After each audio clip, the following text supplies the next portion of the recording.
Serbisyo. Ito ang sandalan mo. Eli Saludar ang tutulong sa'yo. RMN Centro Serbisyo. Dito sa DZXL 558. Maaasahang public service. Ay magandang umaga Pilipinas, Luzon, Visayas at Mindanao. At syempre ngayon po ay araw ng Lunes, Mayo 14, 2018. Mga kasama, ako pa rin ang inyong radyoman, Eli Saludar. RMN Centro Serbisyo. At syempre mga kasama, ngayon po ay pista opisyal. At tayo po ay nagdadaos ang barangay at SK elections. Kaya naman dito po sa DZXL Armen, ay tayo po ay special coverage mga kasama. Boboto ako, the RMN Barangay and SK Elections 2018 Special Coverage. At kaya maya-maya magantabay lang ho mga kasama para po sa mga kaganapan sa iba't ibang mga presinto, yung lugar po na mga botohan sa barangay at SK ngayong araw na ito. So lahat po tayo ay bumoto mga kasama. Alam niyo ho, minsan lang ho ito at ating naibibigay ho at siyempre nagagamit po natin ang ating karapatan sa pagpili ng mga namumuno sa ating bansa at ito ho sa ating bawat komunidad, barangay o yung mga kabataan, yung sasangguniang kabataan. At samantala mga kasama, bahagi pa rin ang ating public service. Alamin natin na magiging lagay sa panahon mula po sa Pag-asa Weather Forecasting Center. Whether dry or wet, dapat ikaw ay prepared. Narito ang weather update. Si Alzar Aurelio ng Pag-asa DOST. Alzar, good morning. Good morning po sa inyo lahat. Ang Bicol Region ay makakaranas ng maulap na kalangitan na may mga kalat-kalat na pag-ulan at thunderstorm. Samantala, ang nalabing bahagi ng bansa ay magiging maliwalas sa panahon maliban sa mga pulo-pulong pag-ulan dulot ng localized thunderstorm. Dahil sa epekto ng easterlies at ridge of high pressure area. Wala man tayo binabantay ang bagyo o low pressure area sa loob ng Philippine Area of Responsibility. Ang agwat ng temperatura sa Metro Manila ay mula 25 hanggang 34 degrees Celsius. Ang ating Philippine Standard Time ay 9:14 ng umaga. Mula sa Pag-asa, ako po sa Alzar D. Aurelio. Okay, maraming salamat kay Alzar Aurelio ng Pag-asa Weather Forecasting Center. RMN Centro Serbisyo. At samantala mga kasama, alamin natin ang sitwasyon ng daloy ng trapiko. Bagamat halos sa lahat po ng mga pangunahing lansangan dito po sa Metro Manila ay maluwag po dahil sa ngayon po ay pista opisyal, long weekend. At yung iba naman nasa area po ng mga botohan. Malamang yan lang ho sigurado ang mga matraffic. Pero alamin natin ang sitwasyon at ang maaaring bigay ng yung dahilan na pagbibigay ng pagsisikip, pagbibigat ng trapiko ay kung mayroong mga aksidente. Kaya ingat po yung ating mga motorista. Alamin natin mga kasama mula po sa MMDA Metro Base. Serbisyo sa kalsada, gabay sa motorista, ulat trapiko. Ulat trapiko, hatid sa inyo ng MMDA Metro Base at ng DZXL 558.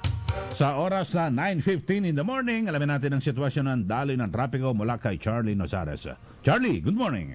Yes, good morning din sa Sir Eli. Ganun din sa mga tagapakinig ng DZXL. At sa mga oras na ito, tulad nga ng nabanggit mo kanina, maluwag po ang ating mga kakalsadahan sa Metro Manila.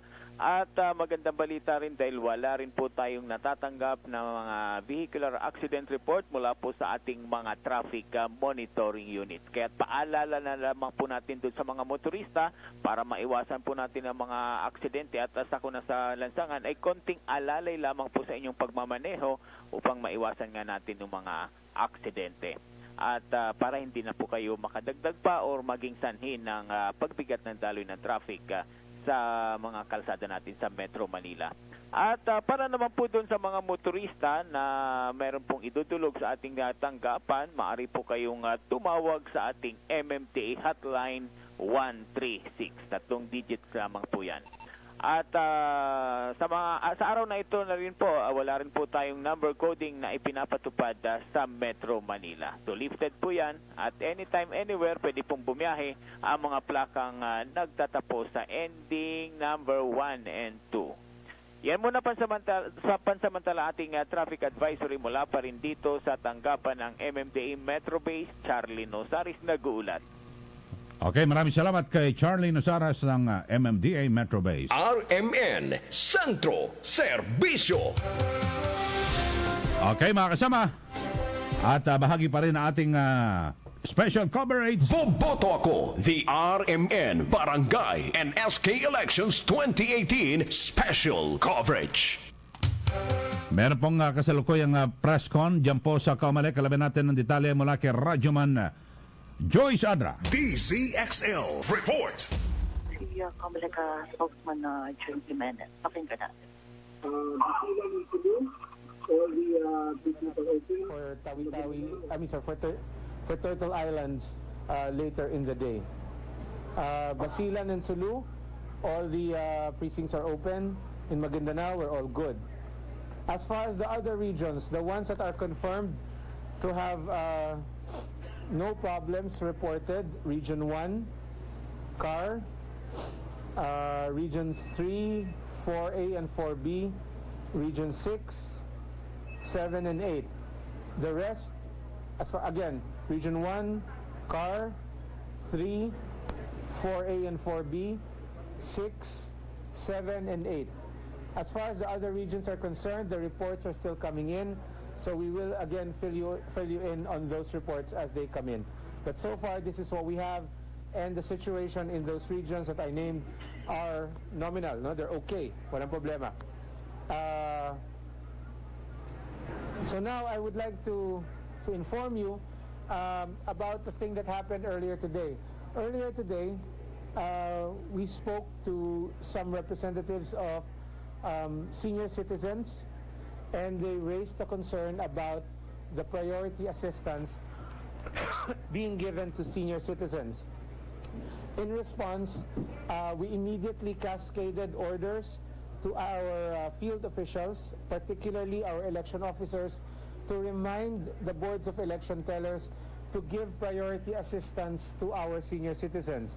Hindi sa lahat ng pagkakataon merong hiwalay na priority lane, pero definitely dapat ang mga teacher natin on the lookout sila para pag may makita silang senior citizen na nakapila or mag-a-approach, bigyan ka agad ng tulong, no? So that's the guarantee that we're extending to our senior citizens, our PWDs, and our heavily pregnant women.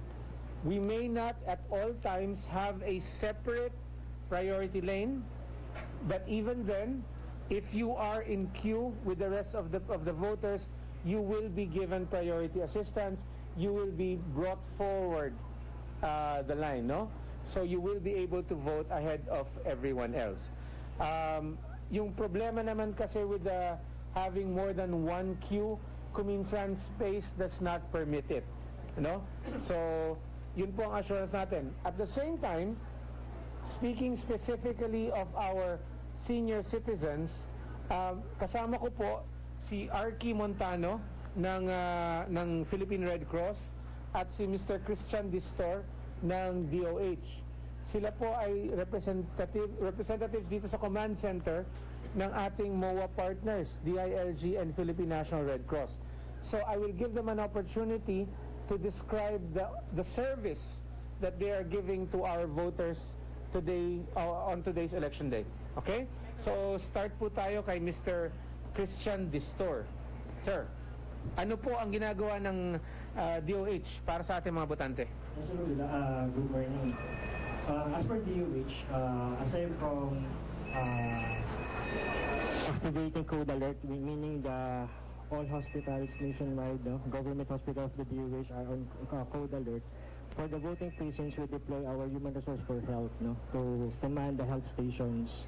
And aside from that, we disseminate also an advisory, giving them advisory, especially for those who are mayroong mga karamdaman at ating mga senior citizen na bago magpunta sa mga voting precincts mag-hydrate and then mag-minom na kanilang mga maintenance medicines. And so far, yung mga hospitals naman natin is naka-alert naman, ready to receive for any untoward incident related to the election. Yun po. Thank you. Si Arky naman po, bigyan natin pagkakataon. Good morning po sa lahat. Sa part naman po ng Philippine Red Cross, lahat ng chapters natin all over the Philippines are on alert, and we have also deployed first aiders, volunteer first aiders, as well as yung mga staff natin. We have first aid stations sa mga precincts, and meron din tayong mga ambulances in support of kung kailangan natin ng mga emergency transport from the voting public. Andyan po tayo, and we also have close coordination with the COMELEC and DOH. So if ever anything na untoward, no, na may mangyari on the field, magkakaroon po tayo ng collaboration with them para po ma-address yung mga problems na health related and emergency related. Thank you. Thank you, sir. So, yan po yung dalawa sa mga katulong natin, kasama natin sa polling places sa araw na ito. Ulitin ko lang, Red Cross and DOH, no?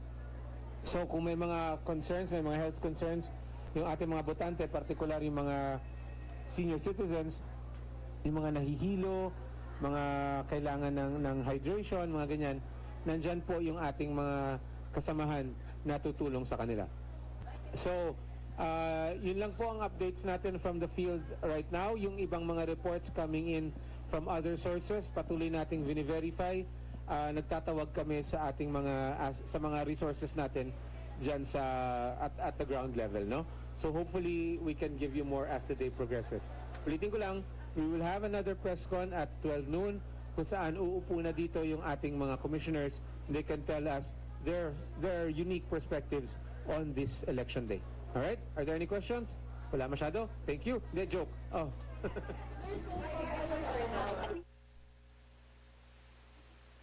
Now, Ma'am Tina, kasi ayun yung tatawag na premature reporting of outcomes. Walang problema. Doesn't mean may problema. Doesn't mean also na walang problema. Dahil wala pang report, so we can't say na walang problema. Doesn't mean may problema. Doesn't mean also na walang problema. It's just that we don't have data. We have reports from Samar. We have concerns in some areas of we have some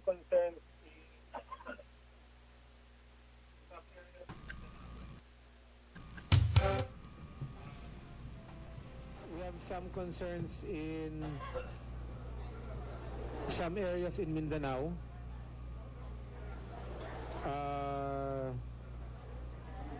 I lost the list that was given to me. We have some concerns in some areas in Mindanao, but again, for the most part, it seems like those are cell-related issues, no? So you have Samar, you have in Region 6, vote-buying incidents, and you have vote-buying incidents somewhere in Central Luzon as well.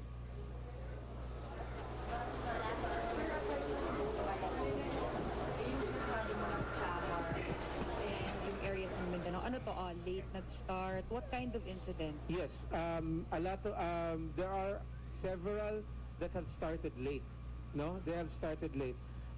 Again, katulad halimbawa nung nangyayari dito sa Muntinlupa, I believe it is, yung mga watchers pinalabas kasi walang identification.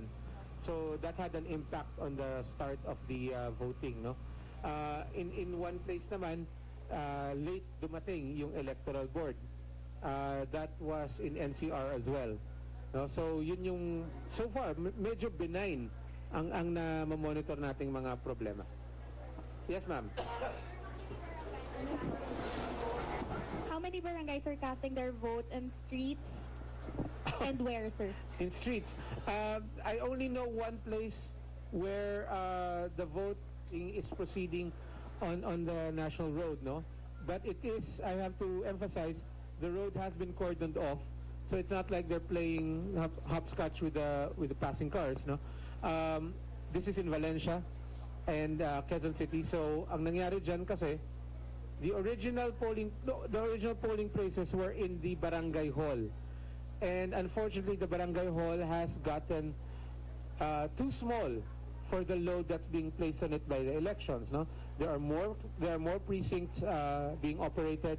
There are more voters expected to come, and the offices themselves are sort of crowded with office equipment, with nowhere else to put the office equipment. So the election officer of that area submitted a report to the commission and showed that the barangay hall was no longer tenable. So what happened was we scouted for a alternate location. Unfortunately, in that area, there were no available public schools, there were no available churches, there were no available gyms. So the only available space really was the parking space next to the barangay hall. In order to secure the voting, COMELEC basically took over half of the street. So that is now essentially barricaded, cannot be used by traffic. The other parts of the street can still be used by traffic, but not the areas where we are voting. The voting area is covered by a tent, and it is well marked. All right? Sige. Sir, isa lang It's the siya. only one I know about. Sir, one more. How many officials are running unopposed? We don't have that figure yet. Sir, meron hong reports na, eto po sir. Yeah. May reports daw sa Rosauro Elementary School in Tondo na wala yatang nag-assist immediately sa ilang botante. May hinimatay daw. Anong official reports po sa COMELEC? Rosauro Elementary School in Tondo. Elementary School, mayroon kayong report dyan? Wala. We will check what the reports are on that, and we'll give you an update at the next briefing. Yes, sir. Michael. Sir, sa pag-iikot po namin sa ilang precincts, may nagbibigay po ng mga sample ballots near the precinct. So, tama po ba yun? I mean, legal po ba yung ginagawa nila? Illegal po yan. Electioneering, bawal mamigay ng campaign materials on election day, no? So, ultimately, it doesn't matter kung gaano kalayo, gaano kalapit sa polling place, bawal mangampanya on election day. Ano po pag ginagamit po nila yung Código? Parang, iba po kasi nakasulat na yung pangalan. Código po ay dapat personal na gawa ng botante yan, no? Kaya nga ang sinasabi ko kung gusto talagang tumulong ng mga nagpo-produce ng sample ballot, abay wag nyo lagyan ng pangalan ng kandidato nyo. Diba? Gawin yung blanco or gawin yung dummy. Kung gusto nyo talaga makatulong sa publiko, gawin yung blanco para yung publiko ang maglalagay ng kanyang choice doon. Pero kasi kung magbibigay ka ng material na nakalagay, prominente, pangalan ng kandidato mo, sinong niloloko mo na sample ballot yun? Campaign material yun. Sir, question sir. Exactly. Kaya nga ang sinasabi natin is that in cases like that, hindi automatic ang disqualification. We can report them and then we can set the process in motion of discovering who is actually responsible. Now, again, because it is the easiest thing in the world to claim that that I am being sabotaged, that my opponent is fielding this material in order to get me into trouble with the COMELEC. So in order to actually resolve this, you have to look at this in terms of what do you want to immediately accomplish. What you want to immediately accomplish is to get these people off the streets, to get these people to stop, and then you determine accountability. So hindi po automatic yung disqualification kahit malinaw nakasulat yung pangalan ng kandidato doon sa balota. Sir, question lang po. Doon sa Maguindanao ay may mga nag-back out po na Board of Election Tellers. Ano na po status so far doon sa Kalaturan, sa Lipada, and Pindatun? Maguindanao. Ang report po sa akin ay okay ang Maguindanao, so baka nakapaglagay po ng alternate. Let me verify kung alternate ang nakaupo ngayon doon. May information po, mga pulis daw po yung nandun so far? Well, kung pulis po yan, alternate po natin yan. Kasi trinain po natin ang kapulisan na mag-assume kung talagang walang uupong BET, no? At part po yan ng ating contingency measure. Baka kaya good ang sinabi sa akin. Regarding doon sa mga pulis at ang mga sundalo natin na na-assign ngayon sa mga precinct, paano po sila? May mga extension po ba para makapagboto po sila? Ang alin po? Ang mga AFP at saka PNP po, sir, na naka-assign ngayon po, sir. So, mayroon po ba silang extension para bumoto, sir? Hindi po. Wala pong koneksyon yung kung sino yung BET. Magkakaroon po ng extension kung nagkaroon ng pag-aantala sa pagsimula. And magbibigay ng extension kahit sino nakaupo bilang BET. Ngayon, hindi ibig sabihin na pulis na nakaupong BET or AFP ay magkaka-extension. Hindi po. Ulitin ko lang. Ang basihan po ng pagbibigay ng extension of voting ay kung naantala yung simula. No? Kung hindi naman naantala yung simula, then voting will proceed with the regular hours. Sir, sa COMELEC may report na may pangalan sa precinct number pero doon sa actual polling precinct wala yung name. Ano po kayo naging problema? Ulit, ma'am, ulit. May precinct number pero doon sa actual polling precinct wala yung pangalan ng botante. Ngayon lang ako nakarinig ng ganyan na meron sa amin sa verification dito pero doon sa actual field wala. Let me look into that first, no? Hindi ko pa, ngayon lang ako nakarinig ng ganyan. Sir, Sige, sir. sir, follow up lang. Marami pa rin daw yung mga hindi nakikita kung saan yung nawawala yung mga pangalan. Sabi daw ng PPCRB, ang reason ay mga new registrants. May mga gantong reports ba, sir? I don't know about the statement made by the PPCRB. I don't know where they're coming from or what their basis is. Pero yes, merong nahihirapang hanapin ang pangalan nila. But if I were to break down the reasons that we've seen historically also, well, majority of them actually deactivated for quite some time. Hindi nalalang deactivated na sila. Yung iba, hindi nakapag-biometrics. Yung iba, nalipat lamang ng presinto. So nagkaroon ng problema actually locating their names, but they're actually there. In some cases, medyo katulad ng sinasabi ng kasama natin from DCRH, ang nangyari, merong discrepancy between the list, the PCVL and the EDCVL, no? Kuminsan wala sa PCVL pero pagpasok doon sa mismong polling place, doon sa listahang hawak ng teacher, nandoon pala, no? So may mga ganun. Pero yung sasabihin na wala sa listahan kasi new registrant, that's, again, I don't see any basis for that. Na-enumerate yung reasons. Kung halimbawa, missing vote, yung mga nandito sa polling place. Ang mahalaga po ay mahanap yung pangalan. Kung wala yung pangalan sa listahan, hindi makakaboto. So if the name is found, however long it takes, if the name is found, makakaboto. Director, sir, yes. Sir, maraming report ng vote buying. How massive is it? Verified, unverified po ba? Yung mga verified natin, iilan pa lang naman.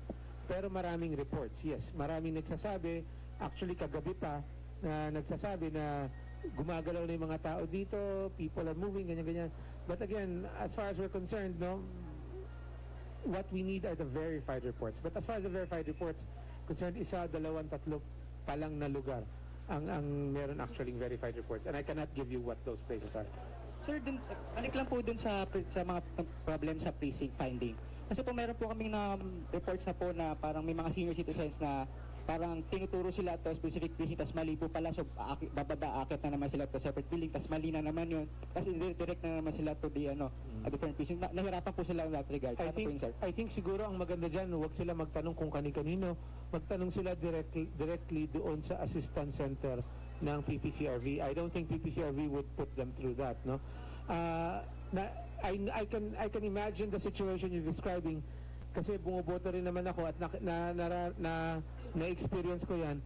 On election day, kuminsan marami kang makikitang well-meaning people, I guess, telling you, ay, ito si Mrs. De La Cruz, nakita ko to doon siya. Kung yun ang susundan natin, yung mga ganong klaseng advice, no? Medyo nga mataas ang porsyento na baka mali.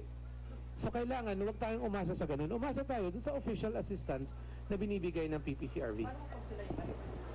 Kung mali yung PPCRV, di ireklamo natin sa COMELEC, no? Again, you can provide the mechanisms for support. And kung magka-problema yung support, that's something that you deal with when that happens. We will help them. Hi po. Question po. May incident po na parang mali po yung precinct na nakalagay po dun sa voter's ID na kailangan daw niya hanapin yung name niya manually on the vote precinct list. Ma'am, linawin lang natin sa voter's ID. The blue thing. Ma'am, hindi po basis kasi ang voter's ID sa pagboto eh. So, ang precinct number niya, kung ano yung naka-assign sa kanyang precinct number on election day. Hindi yung nasa voter ID. Okay? At saka yung voter ID po, yung precinct information dyan, is established precinct pala, by the way, no? Meaning to say that's the permanent precinct assignment. On election day, we cluster precincts. So, yung established precinct mo, well, that's where you still are, but for purposes of the elections, you've been grouped together with other precincts, and that grouping receives a different number. So talagang magkaka-mismatch yan. So hindi po basihan ang voter ID. Sir, may pinapatanong po yung desk namin. Can COMELEC impose daw sanctions, halimbawa sa mga BEIs natin? Dahil dito daw sa nakuha namin, sa Malinta Elementary School, ang mga PWDs ay pinapaakyat pa sa second floor para magboto. Ang utos namin is, okay, dalawa ang sagot dyan, ano? Well, actually hindi. Number one, ang utos namin ay kailangan as much as possible ang polling place nasa ground floor. Alright? Unfortunately, especially in big places, medyo mahirap ma-ensure na nasa ground floor lahat. Pangalawa, ang ating proseso para sa pagtatalaga ng accessible polling place, ibig sabihin yung polling place na hindi kailangan umakyat, particular para sa mga PWD at mga persons with disability, kailangan prior to the election nag-identify sila na PWD sila. Kung hindi po sila nag-identify as PWD, hindi po natin sila napaghandaan, which means hindi natin na-pull yung kanilang records from their actual precinct assignment para ma-reassign sa accessible polling precinct, which creates a problem. Kung hindi natin siya, kung wala tayong advance information na PWD siya, then hindi natin maililipat yung kanyang pangalan sa accessible polling precinct. Kung hindi siya malilipat sa accessible polling precinct, it means dun siya sa regular precinct niya. Which brings me back to the first thing I told you. Normally, gusto natin na sa ground floor lahat ng presinto. But unavoidably, some precincts are located in second upwards floors. So kung hindi siya naalis from the original precinct, and the original precinct happens to be located at second, third, fourth, or whatever, seventh floor, then that's where it is. No? The best that we can do in that case is to give assistance to the PWD. Ulitin ko lang po, meron po tayong accessible polling places, yes, pero in order to be voting in those accessible polling places, kailangan magsabi na kailangan nyo ng accessible polling place. Bakit ganyan ang rule? Ganyan po ang rule kasi hindi naman natin kabisado ang pangangatawan ng mga botante natin. COMELEC has to be informed. Diba? You could be fully abled when you registered and then suddenly become differently abled. Diba? So, how would COMELEC know na naging differently abled ka na kung hindi kami ini-inform? So, kailangan po natin ng advance information para dyan. So, again, in those cases na hindi nga siya matutulungan, hindi siya bahagi ng APP, at hindi siya naka-assign sa presintong nasa ground floor, the best that we can do is provide assistance to get them to their polling place. What do you mean, sir, fail to do? Medyo malabo po yan kasi the only way that that would happen is if they did not attract the attention of the poll clerks. Diba?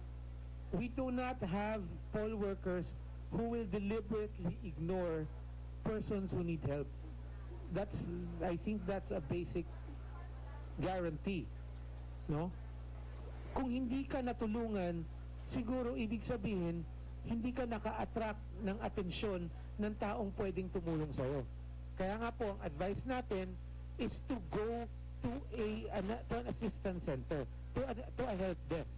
No? Bago tayo magreklamo na walang tumutulong sa akin, siguro subukan mo natin tignan yung official means of providing assistance. No? Kasi kung otherwise, medyo unfair naman po yun. No? May mga tao diyang nakabantay para tumulong. You're welcome. Hi sir, sir, sa Rosauro Elementary School po, may iba pong mga poll watchers na they are the ones who cast the votes for some senior citizens. Ang reason nila, sir, kasi itong mga senior citizens na to, they are unable to write na daw. So, is this legal, sir? Under our rules, if a voter is unable to accomplish a ballot independently, that is to say by herself or himself, pwedeng magbigay ng assistor. Okay? I don't know about poll watchers. You said poll watchers, right? Oo. I don't know about poll watchers specifically being authorized. No? Kasi tatlo lang naman ang pwedeng tumulong sa botante. Yung kamag-anak, kung walang kamag-anak, yung kasama sa bahay. Kung walang kasama sa bahay, yung chairman ng Board of Election Tellers. So kung yung kamag-anak niya poll watcher, edi baka siguro nga pwede. No? But again, what's important is the relationship to the voter. If the voter is not related in any way to the person giving assistance, then that is very questionable. Then the poll watcher has to be that has to be investigated certainly, because that would be unlawful interference dun sa exercise ng suffrage ng botante. Question lang po. Pwede pong humingi ng follow-up dun sa poll complaint versus yung Deputy Speaker Reneo Abo po, representative ng 2nd District of Batangas. Ano po ang poll complaint daw po against Reneo Abo. Wasn't that filed yesterday? Yes po. Oh, I don't think any movement has been is worth reporting yet. Kahapon po lang yan. So, as soon as we get an update there, we'll share it with you. Apo. Sure. Tapos, ilan na po ba yung complaints of vote buying and harassment ang meron against politicians mismo po? I think the ones who are tracking complaints against politicians specifically would be DILG. Kasi kami we're really tracking complaints about the process. Third question, para ho sa isang botante, and in particular dun sa kandidato, how long are they allowed to stay near the polling precinct pagkatapos po nilang bumoto? Kandidato? Kandidato or botante? Tama. It doesn't matter. Kandidato or botante, you're expected to leave the polling place as soon as you're done voting.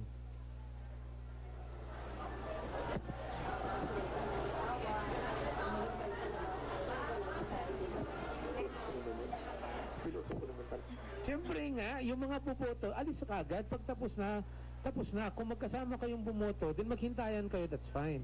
Pero kandidato ka, alis ka agad. No? Again, gagamiting excuse kasi yung mga ganyang klaseng pagdadahilan na sasabihin, hindi kasi hinihintay ko yung mga kasamahan ko.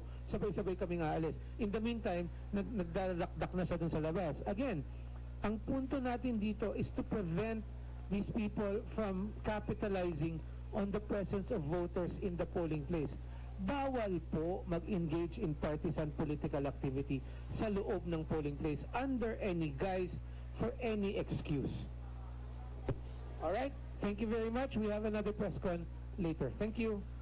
SK and barangay elections. May ilang verified report sa Mindanao at meron din sa Samar and Region 6 at Central Luzon, kaugnay sa nagaganap nga na vote at buying. At may maliliit din na problema na naitatala lamang sa Metro Manila o sa National Capital Region, tulad na late na pagdating ng election officers. Karaniwan din na problema pa rin na ngayon ang mga botanteng wala ang pangalan sa voter list. At paalala ng COMELEC sa mga kandidato na kailangan lang po ang ipamimigay nilang sample ballots o walang nakasulat na pangalan ng kandidato, though hindi pa naman na maipo-consider daw na disqualified ang mga mahuhuling kandidato na gumagawa nito. Pinakilos din ng election officers ng COMELEC na bigyan ng prioridad ang senior citizens, ang mga buntis at PWDs na boboto ngayong araw na ito. Ang DOH ay nag-activate ng code alert sa lahat ng governmental hospitals para sa mga botanteng magkakaroon ng problema pangkalusugan habang bumoboto. Nagpaalala din ang DOH sa senior citizens na uminom ng maraming tubig at uminom muna ng maintenance medicine bago sila bumoto. Ang Philippine National Red Cross naman ay nagpakalat din ng first aiders sa polling precincts at nag-deploy ng mga ambulansya para nga sa mga botante na posibleng magkaroon ng health problem habang sila ay bumoboto. Yan muna ang update mula dito sa Comelec. Para sa DZXL 558, ang radyo mo na extra large sa balita, Radyo Man Joyce Colyandas, Adra, Tatak RMN. DZXL, buboto ako, barangay and SK Elections Special Coverage. Okay, maraming salamat kay Radyoman Joyce Adra, mga kasama. Yan po ang press con ng Commission on Elections at siyempre wala pa namang konkreto na mga balita kung talagang meron ho bang mga grabe ho at naaberya dahil sa kasimula pa lamang yung pagbubukas ng botohan sa iba't ibang mga presinto nationwide. Samantala, mga kasama, paalala muna tayo ang oras na natin sa buong kapuluan. 9:48. That time check was brought to you by Gin Kapitan. Kayang-kaya mo yan. Pride Bar, hindi lang puti, kisla puti. Pag nilaban sa Pride Bar Blue, ang puting damit ay magiging mas puti ito, mas puti ito, mas puti ito. Sa Pride Bar Blue, pwedeng hindi na ako magtina, anyel o bleach dahil ang Pride Bar Blue ay may power whitener na nanunuot sa bawat hibla. Kaya ang damit ay kisla puti at panayan pa sa kamay. Mas puti ito, mas puti ito, mas puti ito. Pride Bar Blue with power whitener. Di lang puti, kisla puti. Pride Bar Blue. Manufactured by ACS Manufacturing Corporation. ISO certified. World-class quality. ACS. Kaakibat ng gobyerno sa pagtulong sa bayan. O tanggapang dulot ay pag-asa. Yan ang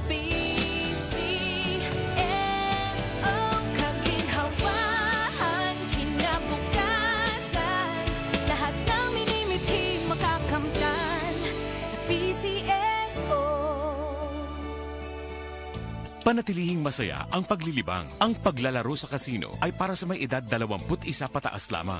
Magtakda ng oras at limitahan ang gastos sa paglalaro. Huwag magsugal kung nalulungkot. Huwag hayaang makasira ng buhay at pamilya. Para sa impormasyon ukol sa responsible gaming, tumawag lamang sa hotline 521-0957 o bisitahin ang www.pagcor.ph/regulatory.php. Isang mensahe mula sa PAGCOR. Keep it fun. Game responsibly. Ang bahagi ito hatid sa inyo ng PAGCOR. Higit na lalawak ang kaalaman ng libo-libong public school students sa information technology matapos po na magkaloob ang PAGCOR ng mga bagong computer sets sa ilang paaralan sa Maynila, Quezon City, Pampanga at Zambales. Kabilang po sa mga nabiyayaan ng computer sa Maynila ang Padre Mariano Gomez Elementary School, Rosauro Almario Elementary School, Magat Salamat Elementary School at Hermenegildo J. Atienza Elementary School. Nakatanggap naman ng 100 computer units ang bagong henerasyon Foundation Incorporated, isang Quezon City-based socio-civic organization na nagsagawa po ng Computer School on Wheels program. Samantala, nakatanggap din po ng kabuang 25 computer units ang mga paaralan sa Mabalacat, Pampanga. Gayon din po yung lalawigan ng Zambales, 100 computer units ang kanilang natanggap po diyan po sa mga paaralan diyan. Kaugnay nito ay nagpahayag po ng labis na kagalakan si PAGCOR Chairperson Andre Domingo na patuloy na nagsisilbing instrumento ang ahensya sa paghatid ng dekalidad na edukasyon sa mga kabataan. Ang maaging ito hatid sa inyo ng PAGCOR. That portion was brought to you by Bygone. It's good to be tough. Essie Johnson. Ma, field trip na namin bukas. Dapat matulog ka na maaga ngayong gabi, anak. Pero ang daming lamok. Magsisindi ako ng Bygone Kidlat Katol para makatulog ka ng mahimbing. Yay! Ayan, wala nang lamok. Good night po. Good morning, Ma. Sarap ng tulog mo kagabi? Yes, Ma. You're the best. Thanks. Salamat sa Bygone Kidlat Katol sa pagpatay sa mga lamok. Bygone Kidlat Katol. Mabisang pumatay ng lamok na nagdudulot ng dengue at Zika virus. As low as $250 SRP per night. Bygone. It's good to be tough. Essie Johnson. Mas choco malty na ang Milo. Mas maraming malty coco. Mas choco malty Milo. Ang Milo, more cocoa, malt, and B vitamins na. Mas choco malty kaysa dating timpla. Choco malt powdered milk drink for champions. Energy para sa'yo. Mas choco malty Milo. Mas choco malty Milo. Choco Drinks, Milo lang ang may pinagsamang Protomalt, B-vitamins at iron for champion energy. Marami na ang natulungan ng Santon Plus Herbal Capsule. Ako po si Normie Briones, 47 years old. Mayroon pa akong karamdaman na skin allergy na matagal na po. Marami na po akong ininom na gamot pero hindi pa rin po gumagaling. Marami din nagsasabi sa akin na subukan ko daw na uminom ng Santon. Natanggal yung skin allergy ko, lumakas po yung katawan ko. Nagpapasalamat po ako sa Santon. Malaking tulong niya po sa akin. Kayo rin, mag Santon Plus Herbal Capsule na mabibili sa mga butika. Ang detergent mo ba dumatagal ang bango even after 24 hours? Kung hindi, magpalit ka na. Ang bango-bango, ang bango-bango, ang bango ng detergent ko. Sa pabanguhan ng detergent with Fabcon, ano nga bang mas gusto? Ayon sa research sa Metro Manila, halos 80% ng mga misis mas gusto ang bango ng Pride with Fabcon kaysa leading brand even after 24 hours. Dahil ang Pride may tuloy bango microbeads para sa bangong tuloy-tuloy buong araw. Tuloy-tuloy bango. Kaya misis, tuloy na sa Pride with Fabric Conditioner. Tuloy-tuloy bango ng Pride with Fabcon ko. Ituloy ang bango with Pride. Pride with Fabric Conditioner, manufactured by ACS Manufacturing Corporation. ISO certified. World-class quality. ACS. Tara na't tangkilikin at ating laruin. Lotogin sa kino, pati sweepstakes partner tayo. Scratch it din ang makakascash ng swerte at bagong small town lottery. Kaginhawahan, kinabukasan, lahat ng minimiti makakamtan sa PCSO. DZXL 558 RMN Manila Extra Large sa serbisyo publiko. RMN Centro Serbisyo. Okay, balik po tayo mga kasama. Ang oras na natin, 9:54 na po ng umaga. Tuloy pa rin tayo sa ating special coverage ngayon pong eleksyon na pangbarangay at SK. DZXL Buboto Ako Barangay and SK Elections Special Coverage. Alamin natin ang kaganapan dyan po sa may Burgos Elementary School sa Maynila. Mula po kay Radyoman Silvestre Labay. DZXL Report. Radyoman Eli, narito ako ngayon sa Burgos Elementary School kung saan ay dito boboto si Manila Mayor Joseph Era Pistrada. Ang Burgos Elementary School ay merong 25,970 na botante sa 11 na barangay.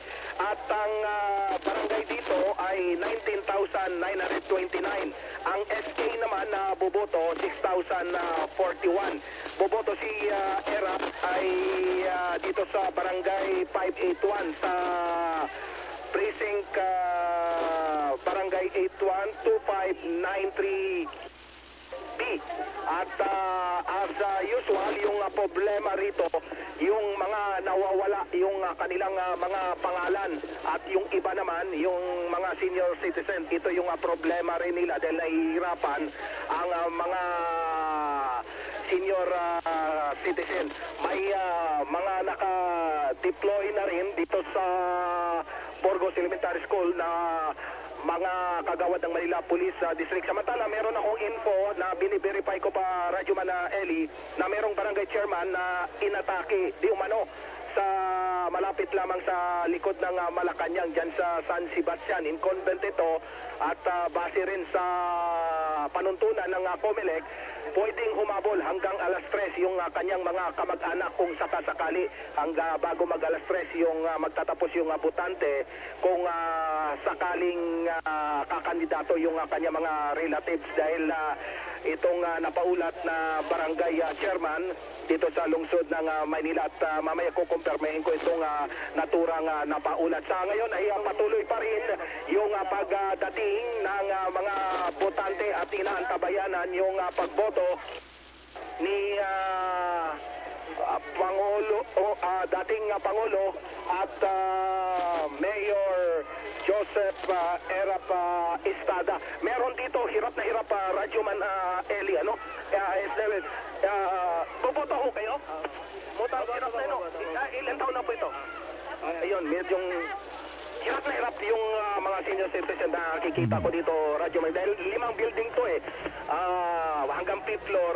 Ang isa sa mga problema dito, yung mga senior citizen dapat napagplanuhan kagad na kung 5th floor sila boboto, dapat dito pa lamang sa baba, pwede nang boboto para hindi na sila aakyat pa sa itaas nitong Burgos Elementary School dito sa Altora, Santa Mesa, Maynila. So, yan ang sitwasyon kung saan ay napakatindi yung sikat ng araw.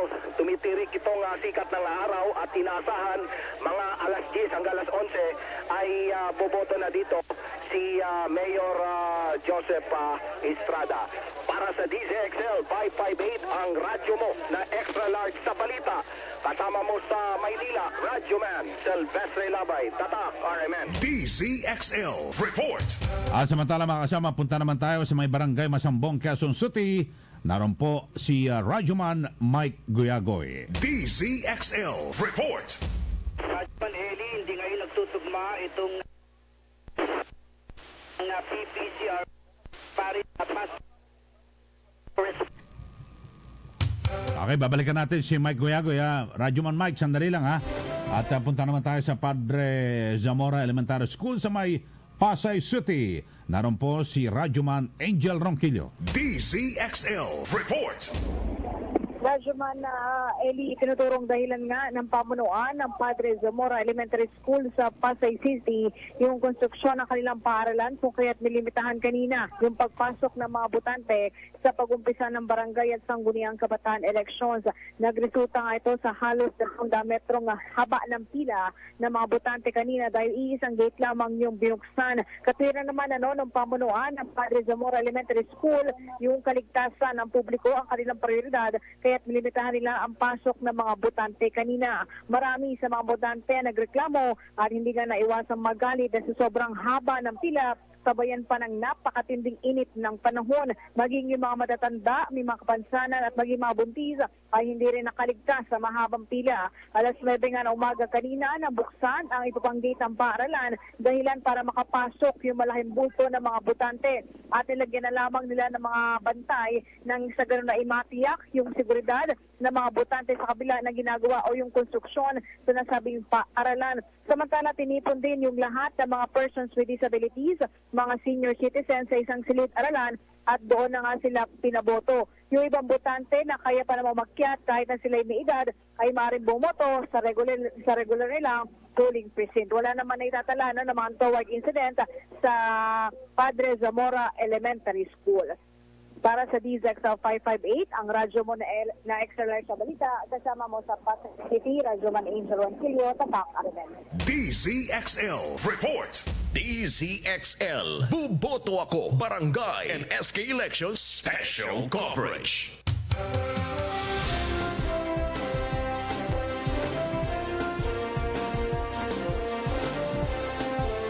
Okay mga kasama, yan po ang ilan sa mga kaganapan yung patuloy na botohan ngayon po dito sa ating bansa.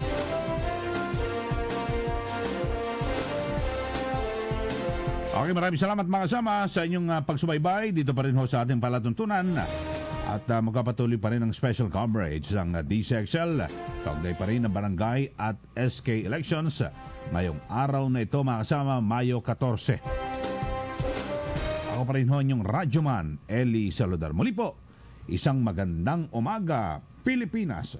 RMN Centro, Serbisyo.